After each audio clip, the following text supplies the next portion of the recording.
Hello സുഹൃത്തുക്കളെ, എല്ലാവർക്കും നമസ്കാരം. മണിപ്പൂർ നമുക്കെല്ലാവർക്കും അറിയാവുന്ന ഒരു സംസ്ഥാനമാണ്. മണിപ്പൂരിൻ്റെ തലസ്ഥാനമായ ഇംഫാൽ എയർപോർട്ടിൽ നിന്നും ചുരാചന്ദ്പൂർ ഹെലിപ്പാഡ് വരെയുള്ള ഒരു ആകാശയാത്രയാണ്, ഹെലികോപ്റ്റർ യാത്രയാണ്. ഏകദേശം 60 കിലോമീറ്റർ ദൂരമാണ് ഇംഫാൽ എയർപോർട്ടിൽ നിന്നും ചുരാചന്ദ്പൂർ ഹെലിപ്പാഡ് വരെയുള്ള ദൂരം. ഈ രണ്ട് സ്ഥലങ്ങൾക്കും ഇടയിലായിട്ട് ലോക്തക് കായൽ, ലോക്തക് ലേക്ക് എന്നാണ് പറയുന്നത്.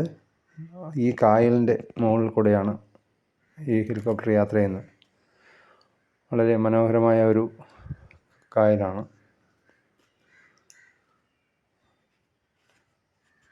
വീഡിയോ ഇഷ്ടപ്പെട്ടാൽ ലൈക്ക് ചെയ്യുക, ഷെയർ ചെയ്യുക, സബ്സ്ക്രൈബ് ചെയ്യുക. നിങ്ങളുടെ വിലയേറിയ അഭിപ്രായങ്ങൾ കമൻറ്റ് ബോക്സിൽ രേഖപ്പെടുത്തുക. Okay, thank you.